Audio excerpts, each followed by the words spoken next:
വചനവീഥിയിലൂടെ father ജെ.ബി. Puthur. വിശുദ്ധ മത്തായി രചിച്ച യേശുവിന്റെ സുവിശേഷം അധ്യായം 26 14 മുതൽ 25 വരെയുള്ള വാക്യങ്ങൾ. യൂദാസിന്റെ വഞ്ചന. 12 പേരിൽ ഒരുവനായ യൂദാസ് കറിയോത്ത പ്രധാന പുരോഹിതന്മാരുടെ അടുത്തു ചെന്ന് ചോദിച്ചു, ഞാൻ അവനെ നിങ്ങൾക്ക് ഏൽപ്പിച്ചു തന്നാൽ നിങ്ങൾ എനിക്ക് എന്തു തരും? അവർ അവന് 30 വെള്ളി നാണയങ്ങൾ വാഗ്ദാനം ചെയ്തു. അപ്പോൾ മുതൽ അവൻ യേശുവിനെ ഒറ്റിക്കൊടുക്കാൻ അവസരം അന്വേഷിച്ചുകൊണ്ടിരുന്നു. പെസഹ ആചരിക്കുന്നു. പുളിപ്പില്ലാത്ത അപ്പത്തിന്റെ 1-ാം ദിവസം ശിഷ്യന്മാർ യേശുവിന്റെ അടുത്ത് വന്ന് ചോദിച്ചു, നിനക്ക് പെസഹ എവിടെ ഒരുക്കണമെന്നാണ് നീ ആഗ്രഹിക്കുന്നത്? അവൻ പറഞ്ഞു, നിങ്ങൾ പട്ടണത്തിൽ പോയി ഇന്നയാളുടെ അടുത്ത് ചെന്ന് പറയുക, ഗുരു പറയുന്നു, എന്റെ സമയം സമാഗതമായി.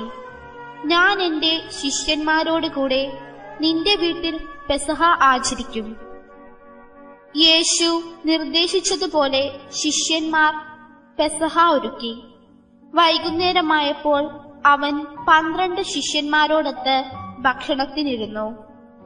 ഭക്ഷിച്ചുകൊണ്ടിരിക്കെ അവൻ പറഞ്ഞു, സത്യമായി ഞാൻ നിങ്ങളോട് പറയുന്നു, നിങ്ങളിൽ ഒരുവൻ എന്നെ ഒറ്റിക്കൊടുക്കും. അവർ അതീവ ദുഃഖിതരായി. കർത്താവേ, അത് ഞാനല്ലല്ലോ എന്ന് ഓരോരുത്തരും അവനോട് ചോദിക്കാൻ തുടങ്ങി. അവൻ പ്രതിവചിച്ചു, എന്നോട് കൂടെ പാത്രത്തിൽ കൈ മുക്കുന്നവൻ എന്നെ ഒറ്റിക്കൊടുക്കും. മനുഷ്യപുത്രൻ എഴുതപ്പെട്ടിരിക്കുന്നത് പോലെ പോകുന്നു. എന്നാൽ മനുഷ്യപുത്രനെ ആരൊറ്റിക്കൊടുക്കുന്നുവോ അവന് ദുരിതം. ജനിക്കാതിരുന്നെങ്കിൽ അവന് നന്നായിരുന്നു.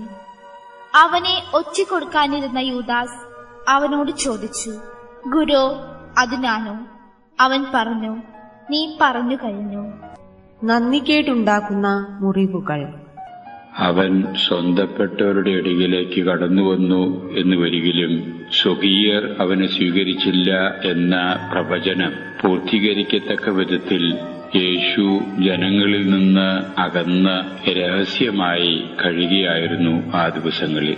യേശുവിന്റെ ഹൃദയവേദനയ്ക്ക് ആക്കം കൂട്ടത്തക്ക വിധത്തിൽ, ശതഗുണീഭവിക്കത്തക്ക വിധത്തിൽ എന്ന് തന്നെ പറയാം, ശിഷ്യന്മാരിൽ ഒരുവനായ യൂദാസ് രഹസ്യമായി ആ കൂട്ടത്തിൽ നിന്ന് എഴുന്നേറ്റുപോയി മഹാപുരോഹിതന്മാരെ കാണാൻ ഇടവരുന്നു. യൂദാസിന് അറിവുണ്ടായിരിക്കണം, മഹാപുരോഹിതന്മാർ സംഘം ചേർന്ന് ആ പെസഹ തിരുനാളിനോടനുബന്ധിച്ച് യേശുവിനെ ബന്ധിക്കാനും വകവരുത്താനും ഉള്ള ഗൂഢാലോചന അതിനു മുമ്പ് നടത്തിയതായിട്ട്. ഇതിന്റെ അടിസ്ഥാനത്തിലും കൂടി ആയിരിക്കണം യൂദാസ് അവരെ അപ്പോൾ സമീപിക്കാൻ ഇടവന്നത്. യൂദാസ് അവരോടായിട്ട് പറയുന്നു, യേശുവിനെ നിങ്ങൾക്ക് ബന്ധിക്കാൻ ഞാൻ നിങ്ങളെ സഹായിക്കാം. പക്ഷേ എന്ത് പ്രതിഫലം എനിക്ക് തരും? പണം കൈകാര്യം ചെയ്യാനുള്ള ഉത്തരവാദിത്വം ഏറ്റെടുത്തിരുന്ന യൂദാസ് ജീവിതത്തിൽ പണം മാത്രമാണ് മൂല്യമായിട്ട് കരുതിയിരുന്നത് എന്ന് വേണം മനസ്സിലാക്കാൻ. മഹാപുരോഹിതന്മാർ യൂദാസിന്റെ ചോദ്യത്തിന് ഉത്തരമായിട്ട് പറയുന്നു, നീ പറഞ്ഞത് നടത്തുമെങ്കിൽ 30 വെള്ളി നാണയം നിനക്ക് സമ്മാനമായിട്ട് തരാം. അത് വലിയ ഒരു പണമായിട്ട് യൂദാസിനെ തോന്നിക്കാണണം. യൂദാസ് അതിന് സമ്മതിക്കുന്നു. യൂദാസ് ഒന്നും അറിയാത്തവനെ പോലെ വീണ്ടും യേശുവിന്റെ അടുത്തേക്ക് മടങ്ങി വരുന്നു. ശിഷ്യന്മാര് കൂട്ടത്തിലുണ്ട്. പെസഹ തിരുനാള് അടുത്തു. പെസഹ തിരുനാള് എങ്ങനെ ആഘോഷിക്കണം, പെസഹ ഭക്ഷണം എവിടെ ഒരുക്കണം എന്നതിനെ പറ്റിയായി ശിഷ്യന്മാരുടെ ഇടയിലുള്ള ചർച്ച. യേശുവിന്റെ നിർദ്ദേശപ്രകാരം പെസഹ ഭക്ഷണം തയ്യാറാക്കുന്നു. യേശുവും ശിഷ്യന്മാരും പെസഹ ഭക്ഷണത്തും കഴിക്കാൻ വേണ്ടി ആഘോഷപൂർവ്വം തന്നെ ഇരിക്കുന്നു. യേശുവിന്റെ മനസ്സിലുണ്ട്, ഇത് അവസാനത്തെ പെസഹയാണ് തന്റെ ഈ മണ്ണിലുള്ളത്. താൻ ആരെ രക്ഷിക്കാൻ വേണ്ടി വന്നോ അവർ തന്നെ വഞ്ചിച്ച് തനിക്കെതിരായിട്ട് നന്ദികേട് കാണിക്കുന്ന അനുഭവങ്ങളുടെ വികാര തീവ്രത യേശുവിന്റെ മനസ്സിൽ അപ്പോൾ തളം കെട്ടി നിൽക്കുന്നുണ്ടാകാം. ആ ഭക്ഷണം, പെസഹ ഭക്ഷണം കഴിക്കുന്നതിനിടയിൽ യേശു അവരോടായിട്ട് പറയുന്നു, ആ പെസഹ ഭക്ഷണം തന്നെ യേശു താൻ സ്നേഹിക്കുന്ന മനുഷ്യർക്ക് എന്നാൽ തന്നെ വെറുക്കുന്ന മനുഷ്യർക്ക് ദൈവത്തിൻ്റെതായിട്ടുള്ള ഒരു സമ്മാനം എന്ന രീതിയിൽ താൻ കുർബാന എന്ന കൂദാശ അവിടെ സ്ഥാപിക്കുകയാണ്. ആ പെസഹ ഭക്ഷണം അതിന്റെ പ്രതീകമെന്ന നിലയിലാണ് യേശു വിഭാവനം ചെയ്തിട്ടുള്ളത്. അതുകൊണ്ട് അപ്പവും വീഞ്ഞും എടുത്ത് തന്റെ ശരീരരക്തങ്ങളായിട്ട് അതിനെ മാറ്റി ശിഷ്യന്മാരുടെ സമൂഹത്തിലേക്ക് വിതരണം ചെയ്യുന്നു യേശു. അതാണ് ആദ്യത്തെ വിശുദ്ധ കുർബാന. ആ കുർബാന സ്ഥാപനം കഴിഞ്ഞതിനു ശേഷം യേശു തുടർന്ന് പറയുന്നു, നിങ്ങളിൽ ഒരുവൻ എന്നെ ഒറ്റിക്കൊടുക്കും. ഈ വാർത്ത യേശുവിൽ നിന്ന് വന്നതോടുകൂടെ ശിഷ്യന്മാരുടെ സമൂഹത്തിൽ ഒരു മ്ലാനത പരന്നു. ഓരോരുത്തരും ചോദിക്കാൻ തുടങ്ങിയത് ഞാനാണോ എന്നറിയാനുള്ള തിടുക്കം. നിഷ്കളങ്കരായിട്ടുള്ള ശിഷ്യന്മാരും അതിലുണ്ട് എന്ന് നമുക്കറിയാം. എന്നാൽ യൂദാസും എല്ലാതരം വഞ്ചനയും വക്രതയും എല്ലാതരം ദുരാലോചനകളും നടത്തി വന്നിരിക്കുന്ന യൂദാസും ആ സമയത്ത് വളരെ അഭിനയ പാടവത്തോടു കൂടി ചോദിക്കുകയാണ്, ഗുരുവോ അത് ഞാനാണോ എന്നാണ് ചോദിക്കുന്നത്. നിഷ്കളങ്കനായിട്ട് അഭിനയിക്കാനുള്ള യൂദാസിന്റെ കഴിവ് അപാരമായിട്ട് പ്രത്യക്ഷപ്പെടുന്നു. യേശു അതിന് ഉത്തരമായിട്ട് പറഞ്ഞു, നീ അതിന് എന്തിനു ചോദിക്കണം, നീ തന്നെ ഉത്തരം പറഞ്ഞു കഴിഞ്ഞുവല്ലോ. സത്യത്തിൽ പറഞ്ഞാൽ ഇതിലും കൂടുതൽ വ്യക്തമാക്കാൻ ആവശ്യം അവിടെ ഇല്ല. യേശു മനസ്സിന്റെ തീവ്രമായ ദുഃഖത്തിൽ നിന്നായിരിക്കണം.